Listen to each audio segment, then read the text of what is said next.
Hey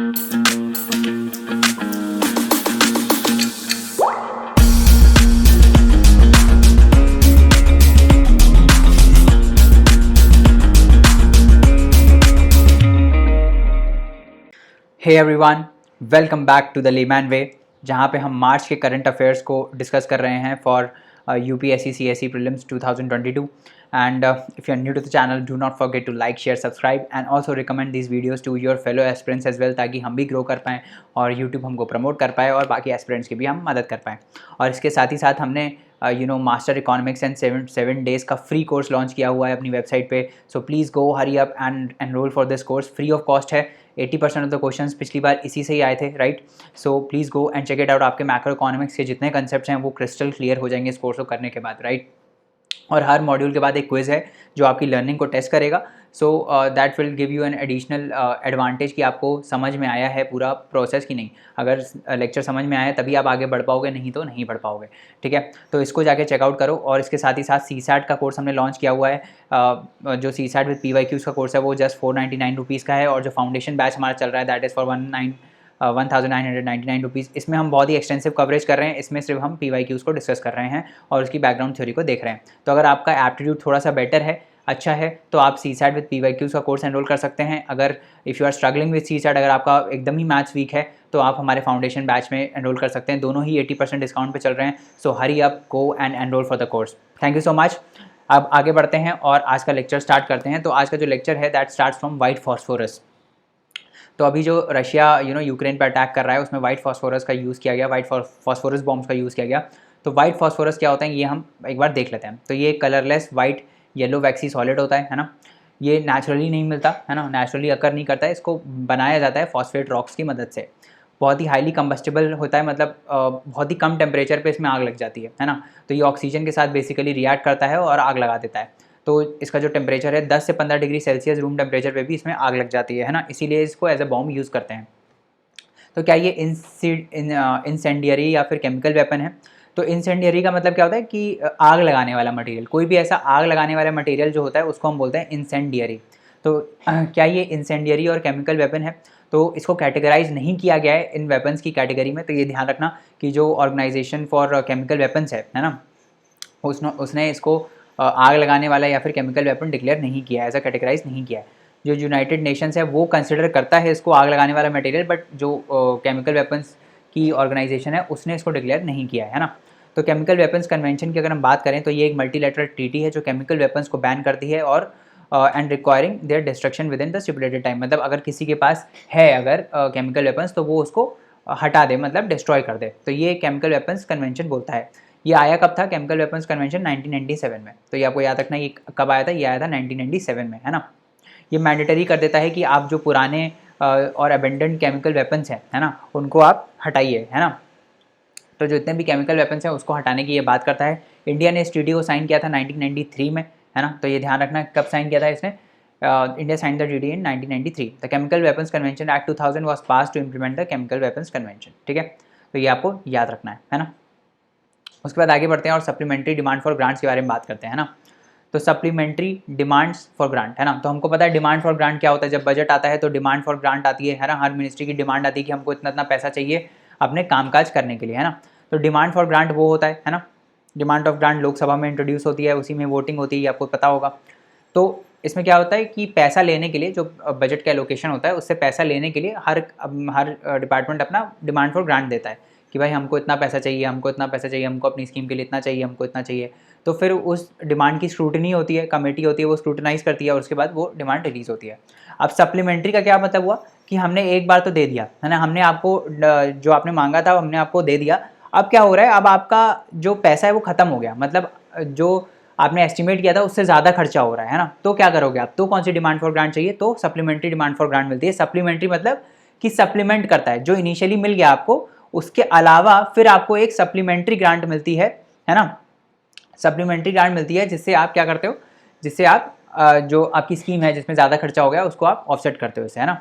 when the amount authorised by the parliament through the appropriation act for a particular service for the current financial year is found to be insufficient for that year. मतलब कि जो parliament ने पैसा दिया particular scheme के लिए वो कम था, है ना। तो अब क्या करेंगे, हम कम है भाई, हमको तो स्कीम चलानी है, तो हम क्या करेंगे, तो हम और पैसा लेंगे। तो वो और पैसा किसके थ्रू आता है, सप्लीमेंट्री डिमांड फॉर ग्रांट के थ्रू आता है ना। तो आर्टिकल 115 जो है ये सप्लीमेंट्री एडिशनल और एक्सेस ग्रांट से डील करता है ना। लक्ष्मीकांत के ये टॉपिक्स हैं, आपका होमवर्क ये है कि वहाँ पे जाके इन ग्रांट्स को एक बार आप रिवाइज करोगे कि बजट के जो स्टेजेस होते हैं एक एक स्टेप करके कि क्या होता है, पहले प्रेजेंटेशन होता है, फिर ये होता है, फिर वो होता है, जितना भी स्टेजेस हैं वो आप जाके एक बार रिवाइज करोगे पार्लियामेंट वाले चैप्टर में, है ना। तो इससे आपका क्या है, इससे आपका स्टैटिक भी थोड़ा रिवाइज हो जाएगा, है ना, करंट के साथ स्टैटिक भी रिवाइज हो जाएगा। ये जो ग्रांट्स हैं ये प्रेजेंट होती हैं और पार्लियामेंट इसको पास करता है ना, फाइनेंशियल ईयर एंड होने से पहले इसको पास किया जाता है ना। When the actual expenditure incurred exceeds the approved grants of the parliament, the ministry of finance pertains a demand for excess grant, है ना। तो जब क्या होता है, जब ये जो एक्सेस ग्रांट है, एक सप्लीमेंट्री होती है, एक एडिशनल होती है और एक एक्सेस ग्रांट होती है। तो एक्सेस ग्रांट क्या होती है कि आपने पार्लियामेंट ने जितना अप्रूव किया था, है ना, अब उससे ज़्यादा का खर्चा हो गया, है ना, एक्चुअल एक्सपेंडिचर जो है उससे ज़्यादा का हो गया, तब एक्सेस ग्रांट मिलती है ना। तो ये हो गया। अब सप्लीमेंट्री में क्या है, सप्लीमेंट्री में ये है कि जितना एलोकेशन हुआ था वो अभी उनको ऐसा लग रहा है कि ये एलोकेशन जो है वो इनसफिशिएंट है ना, तो वो और पैसा मांग लेते हैं ना। इसमें क्या होता है, इसमें खर्चा हो जाता है और एक्सेस में हो जाता है ना। तो अभी फिर उसको कंपेंसेट करने के लिए ये एक्सेस ग्रांट दिया जाता है, ठीक है।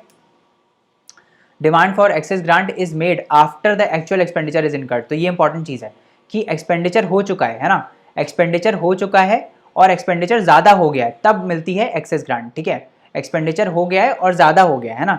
जब सप्लीमेंट्री ग्रांट किसमें मिलती है कि जब हम एस्टिमेट ऐसा होता है कि पार्लियामेंट ने जितना एलोकेशन दिया है वो कम है स्कीम के लिए, खर्चा अभी नहीं हुआ है बट एलोकेशन जो हुआ है वो कम हुआ है, तो अब हमको और ज़्यादा चाहिए, तो दैट इज सप्लीमेंट्री ग्रांट, ठीक है। उसके बाद आगे बढ़ते हैं और man portable air defence system के बारे में बात करते हैं। तो man portable air defence system क्या है, मैन पोर्टेबल मतलब इंसान अपने कंधे पे लेके कैरी कर सकता है इसको, है ना। तो मैन पोर्टेबल हो गया। एयर डिफेंस सिस्टम मतलब भाई मान लो कोई ड्रोन आ गया, है ना, ड्रोन आपका स्पाई कर रहा है, तो आप इस गन से उसको उड़ा सकते हो, इस लॉन्चर से उस ड्रोन को उड़ा सकते हो। तो ये हो गया एयर डिफेंस सिस्टम। या फिर कोई मान लो एयरप्लेन भी आ रहा है तो उसको भी आप इस बेसिकली लॉन्चर से उड़ा सकते हो, है ना। इसमें से मिसाइल निकलेगा और वो उसको हिट करेगा। तो ये होता है एयर डिफेंस सिस्टम। ये इसका मकसद क्या होता है, ये बेसिकली शॉर्ट रेंज होता है, शॉर्ट रेंज होता है, लाइट वेट होता है, पोर्टेबल होता है, एक जगह से दूसरे जगह तक कैरी आप कर सकते हो, है ना। सरफेस टू एयर मिसाइल्स होते हैं जो एयरक्राफ्ट और हेलीकॉप्टर्स को डिस्ट्रॉय करने में यूज़ किए जाते हैं, है ना।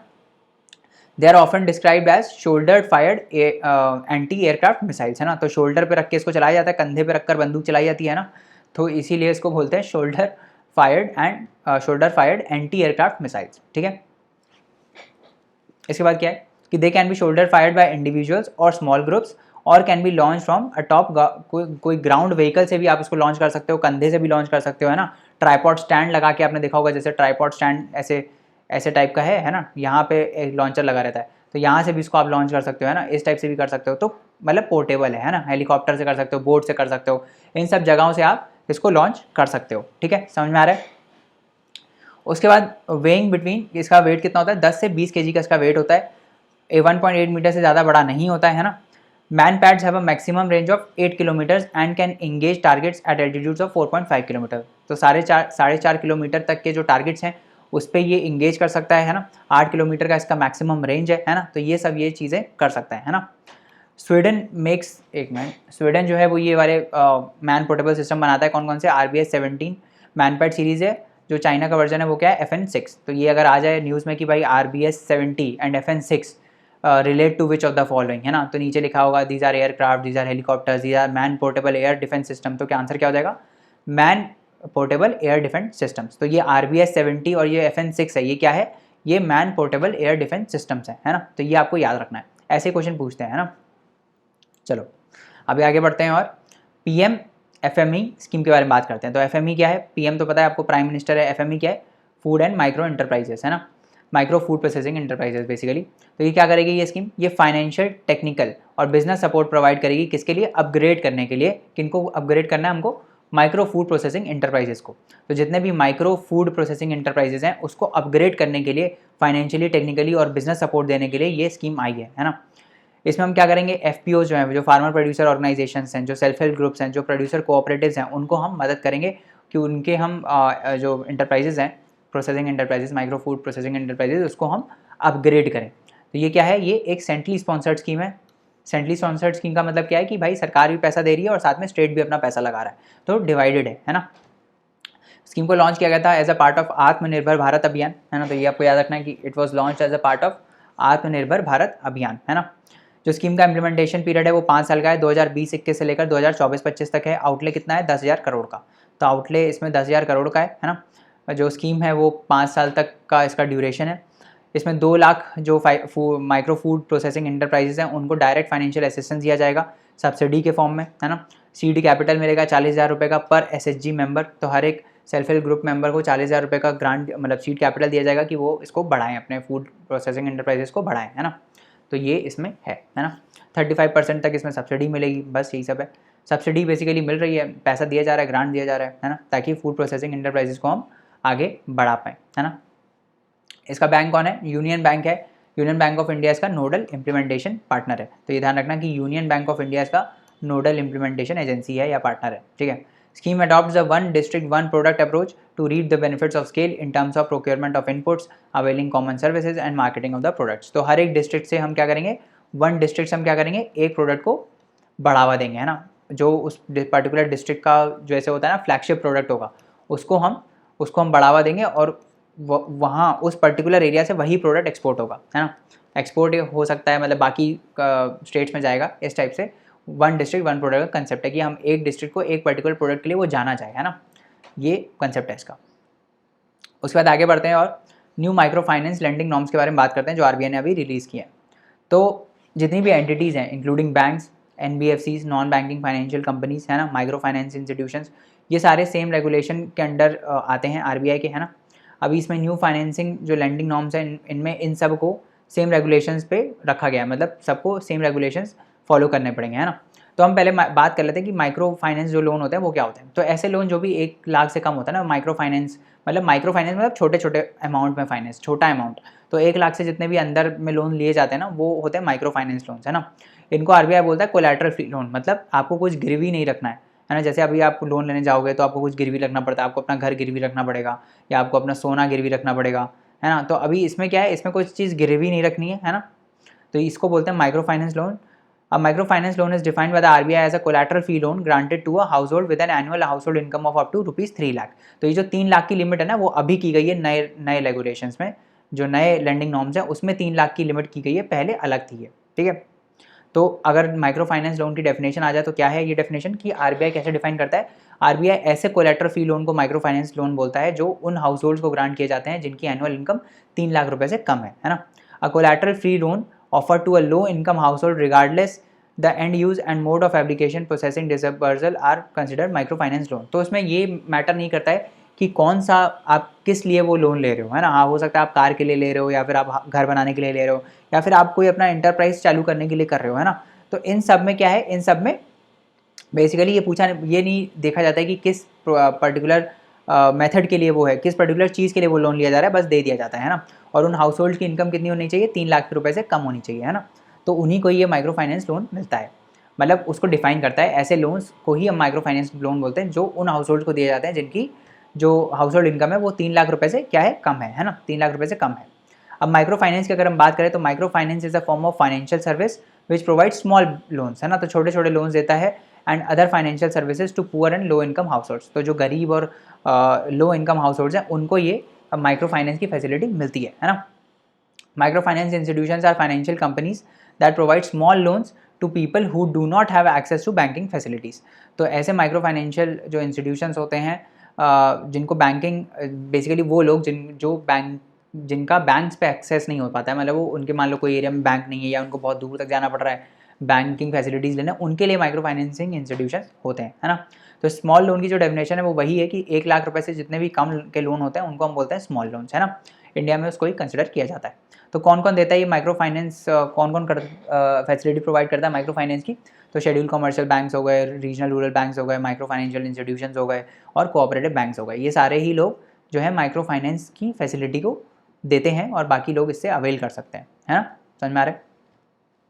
अब RBI ने इस नॉर्म्स में क्या किया है, इस नॉर्म्स में ये जो लिमिट थी वो पैसे वाली वो 3 लाख रुपए कर दिया। मतलब अब ऐसे हाउस होल्ड्स जिनकी जो एनुअल इनकम है वो 3 लाख रुपए तक के हैं, वो अगर लोन लेते हैं तो उसको अब कोलैटरल फ्री लोन लेते हैं तो उसको अब RBI बोलेगा क्या, माइक्रो फाइनेंस लोन, है ना। जितने भी अनसिक्योर्ड लोन्स हैं NBFCs के इररिस्पेक्टिव की वो किसी भी कैटेगरी में हो, है ना, कि उसका यूज़ कहाँ हो रहा है, वो सारे ही माइक्रो लोन्स की कैटेगरी में आएंगे। तो जितने भी अब NBFCs के लोन्स हैं, है ना, अनसिक्योर्ड लोन्स हैं, मतलब गिरवी कुछ नहीं रखा गया है, अनसिक्योर्ड हैं सारे के सारे, वो सारे किस में आएंगे, वो सारे अब बेसिकली इसमें क्या बोलते हैं आपके कोलैटरल फ्री जितने भी लोन्स हैं वो अब स्कीम के अंदर आएंगे। कौन सी स्कीम? माइक्रो फाइनेंसिंग लैंडिंग वाली जो स्कीम है, न्यू जो नए नॉर्म्स हैं उसमें ये इंक्लूड होंगे, है ना। तो ये ध्यान रखना। कभी कभी क्या होता है ना, दिमाग से निकल जाती चीज़ें कि हम बात क्या कर रहे होते हैं ना। मंथली लोन रिपेमेंट जो है उसको कैप किया गया है to below the half of the monthly household income to prevent debt traps. तो अगर हाउस होल्ड इनकम है ना, तो आपने लोन लिया तो आपको पे भी करना पड़ेगा ना पैसा। तो आप जो मंथली इनकम है वो कैसे पे करोगे? तो जितनी आपकी हाउस होल्ड इनकम है उसका आपको आधा पे करना है ना। तो ताकि मतलब ये ऐसे रखा गया है कि भाई आप मैनेज कर पाओ अपनी इनकम भी और आप लोन को भी उतार पाओ धीरे धीरे धीरे, है ना। तो ये सब चीज़ें इसीलिए की गई हैं। तो ये सारे न्यू लेंडिंग नॉर्म्स है ना। ये आराम से बैठ के स्लाइड को आप पढ़ लेना, ठीक है। आगे बढ़ते हैं। अब आगे बढ़ते हैं और फूल देई दिवस के बारे में, फूल देई फेस्टिवल के बारे में बात करते हैं ना। तो ये फूल देई फेस्टिवल कहाँ पे मनाया जाता है? उत्तराखंड में मनाया जाता है ना। कहाँ मनाया जाता है? उत्तराखंड में। पहली बात तो यही इंपॉर्टेंट है कि कहाँ मनाया जाता है, उत्तराखंड में मनाया जाता है। अब इसमें नाम में क्या फूल है, तो फूल जो है, फूल मतलब फ्लावर्स है ना। कहाँ मनाया जाता है? उत्तराखंड में मनाया जाता है। तो इसमें हम क्या करते हैं कि ये जो लोग होते हैं वो फूल को लेके कलेक्ट करते हैं और वो जो डाइटी है, मतलब जो उनके भगवान हैं, उनको ये चढ़ावा देते हैं फूलों का, है ना। तो चढ़ावा देते हैं फूलों का ताकि ये जो नया स्प्रिंग सेशन आ रहा है उसको वेलकम कर पाए, है ना। तो ये क्या है? Is known as a harvest festival of Uttarakhand. इसको हम हार्वेस्ट फेस्टिवल भी बोलते हैं। उत्तराखंड का कहाँ मनाया जाता है? घरवाल और कुमाऊं रीजन से मनाया जाता है उत्तराखंड के हर साल, है ना। फ्लावरिंग सीजन जो होता है मार्च से अप्रैल का, उसमें ये मनाया जाता है। अब इसमें क्या होता है कि पहला दिन जो होता है हिंदू मंथ का, जो कि चैत्र जिसको बोलते हैं, है ना, उसमें ये सेलिब्रेट किया जाता है। इसमें जो यंग गर्ल्स होती हैं वो कहाँ जाती हैं? फार्म्स, फॉरेस्ट, गार्डन में जाती हैं, वहाँ जाके फूल को तोड़ती हैं और वो जो अपने भगवान हैं, लोकल भगवान, उनको ये ऑफर करती हैं as a gesture for onset of spring season, है ना। तो स्प्रिंग सीजन आने के लिए वो बेसिकली उनको ऑफर करती हैं, है ना। इसके बाद आगे बात करते हैं सील्ड कवर ज्यूरिस्प्रूडेंस के बारे में। तो क्या है ये sealed cover jurisprudence? Sealed cover क्या होता है? मतलब कोई एनवेलप में आप कोई चीज़ सील कर देते हो, है ना। तो इसका मतलब क्या होता है कि उसके अंदर जो भी लेटर है वो आपको दिख नहीं रहा है ना, वो आप नहीं एक्सेस कर सकते, दैट इज सील्ड कवर। अब ज्यूरिस्प्रूडेंस मतलब क्या होता है? ज्यूरिस्प्रूडेंस मतलब जुडिशरी से रिलेटेड कोई चीज़ समझ लो, है ना। तो इसका कंसेप्ट बेसिकली ज्यूरिस्प्रूडेंस का ये है कि कोई भी जज मान लो ऐसी इन्फॉर्मेशन को सीख करता है जो वो चाहता है कि बाकी लोग ना देखें, है ना, वो सिर्फ वो पर्टिकुलर जज ही देख पाए, तो उसको एक सील्ड कवर में डाल दिया जाता है ना। और फिर वो जो पर्टिकुलर इन्फॉर्मेशन है वो सिर्फ वही जज एक्सेस कर सकता है। इसको हम बोलते हैं सील्ड कवर ज्यूरिस्प्रूडेंस। क्या मतलब है? It is a practice use by the supreme court and sometimes lower courts of asking or accepting information from the government agencies in sealed envelopes that can only be accessed by the judges। तो वो ऐसी information लेते हैं government से जो सिर्फ जजेस ही access कर सकते हैं, है ना। While a specific law does not define the doctrine of sealed cover, the Supreme Court derives its power from the rule number 7। तो रूल 7 जो है सुप्रीम कोर्ट रूल्स का, उसमें ये डिफाइन है कि it states that chief justice या फिर कोर्ट जो है वो डायरेक्ट कर सकता है कि कोई भी इंफॉर्मेशन को सील्ड कवर के अंदर रखा जाए, है ना। सील्ड कवर को रखा जाए अगर वो इन्फॉर्मेशन जो है वो कॉन्फिडेंशियल नेचर की है ना, और वो चाहते हैं कि बाकी लोग उसको एक्सेस नहीं कर पाए, है ना। No party would be allowed to access the contents of such information except अगर चीफ जस्टिस खुद बोले कि भाई जो अपोजिशन है वो उस पर्टिकुलर इन्फॉर्मेशन को एक्सेस कर सकती है ना। तो सेक्शन 123 जो है एविडेंस एक्ट का, वो ये बोलता है कि कोई भी ऐसी ऑफिशियल अनपब्लिश्ड डॉक्यूमेंट जो है जो स्टेट अफेयर से रिलेट करता है वो प्रोटेक्टेड रहते हैं, है ना। It says that official unpublished documents relating to state affairs are protected and a public officer can not be compelled to disclose such documents. कोई भी पब्लिक ऑफिसर को आप कंपेल नहीं कर सकते ऐसे डॉक्यूमेंट दिखाने को जो प्रोटेक्टेड है स्टेट अफेयर्स के अंदर, है ना। ये बोलता है सेक्शन 123 ऑफ एविडेंस एक्ट, है ना।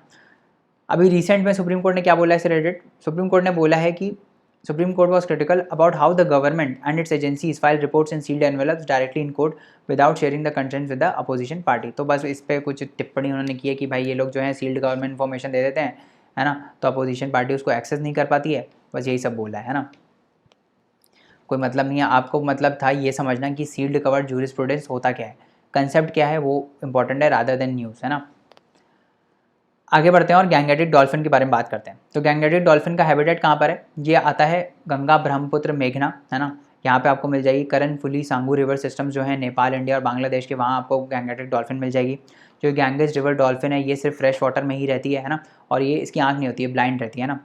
उसके बाद ये जो कैसे, अगर जब आँख नहीं है तो हंट कैसे करती हैं, ये हंट करती हैं अल्ट्रासोनिक साउंड से। तो ये अल्ट्रासोनिक साउंड एमिट करती हैं, तो कोई प्रे होता है तो वहाँ से ये जो साउंड है वो रिफ्लेक्ट करके इनके पास जाती है, तो इनको पता चल जाता है कि यहाँ से यहाँ तक डिस्टेंस कितना है।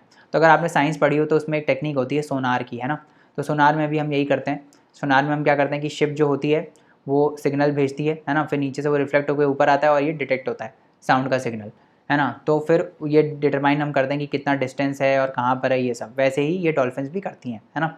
विच bounces off the fish and often the prey enabling them to see an image in their mind, they are also called susu. इनको हम सूशु भी बोलते हैं, है ना। इसको सूसू मत पढ़ लेना, है ना, सूशु होता है। कंजर्वेशन स्टेटस, कंजर्वेशन स्टेटस की बात करें तो वाइल्ड लाइफ प्रोटेक्शन एक्ट जो है उसके शेड्यूल 1 में आती है ना। IUCN के कैटेगरी इंडेंजर्ड में है और साइट्स के अपेंडिक्स 1 में है मोस्ट इंडेंजर्ड, और CMS जो है कन्वेंशनल माइग्रेटरी स्पीशीज उसके अपेंडिक्स 2 में है। तो ये आप याद रखना कि शेड्यूल 1 में है इंडेंजर्ड है, अपेंडिक्स 1 में है साइट्स के, और अपेंडिक्स 2 में है किसके, CMS के, ठीक है। तो ये हो गया आपका गैंगेटिक डॉल्फिन। उसके बाद आगे बात करते हैं फंडामेंटल राइट्स फॉर फॉरेनर्स। तो कौन कौन से ऐसे फंडामेंटल राइट्स हैं जो फॉरेनर्स को मिले हैं। कुछ सिटीजन्स के पास है ना राइट्स, ये इंपॉर्टेंट है। कुछ सिटीजन्स के पास है, कुछ फॉरेनर्स के पास है। तो सिटीजन्स के पास कौन कौन से राइट्स हैं, सिटीजन्स के पास ये वाले राइट है 15, 16, 19, 29, 30, है ना। तो 15 डिस्क्रिमिनेशन प्रिवेंट करता है, 16 इक्वल अपॉर्चुनिटी देता है पब्लिक एम्प्लॉयमेंट में, है ना। 19 freedom of speech and expression है। 29 और 30 कल्चरल एंड एजुकेशनल राइट्स है। 29 क्या बोलता है कि कोई भी सेक्शन ऑफ सिटीजन के पास राइट है कि वो अपना लैंग्वेज कल्चर स्क्रिप्ट को प्रोटेक्ट कर सकते हैं। और जो 30 है कि भाई कोई भी माइनॉरिटी जो रिलीजियस और लिंग्विस्टिक माइनॉरिटी है वो अपने एजुकेशनल इंस्टीट्यूशंस को इस्टेब्लिश कर सकती है और एडमिनिस्टर कर सकती है ना। उसके बाद कौन कौन से अवेलेबल हैं फॉरेनर्स को, तो 14 है राइट टू इक्वालिटी, 20 है, 21 है right to life and personal liberty, right to education है, 22 अगेंस्ट अरेस्ट एंड कन्वेक्शन है, protection against arrest and convention, 23, 24 right against exploitation है ना। 25 से 28 तक ये सारे रिलीजियस राइट्स हैं ना, कि आप फाइन आप किसी को कंपेल नहीं कर सकते रिलीजियस इंस्ट्रक्शन अटेंड करने के लिए, है ना। सबके पास राइट है प्रोफेस प्रैक्टिस प्रोपोगेट करने का, अपने रिलीजियस अफेयर्स को मैनेज करने का राइट है सबके पास, है ना। तो ये सब चीज़ें किस में आती हैं, 25 से 28 वाले सारे आर्टिकल्स में आती हैं, है ना।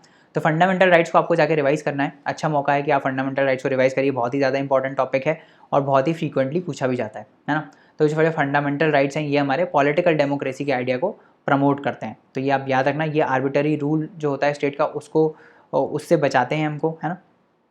They are recognised by the state and guaranteed by the constitution itself, ठीक है। तो फंडामेंटल राइट्स आप जाके एक बार रिवाइज करोगे, हर एक राइट क्या बोलता है और उसके एक्सेप्शन क्या है, ठीक है।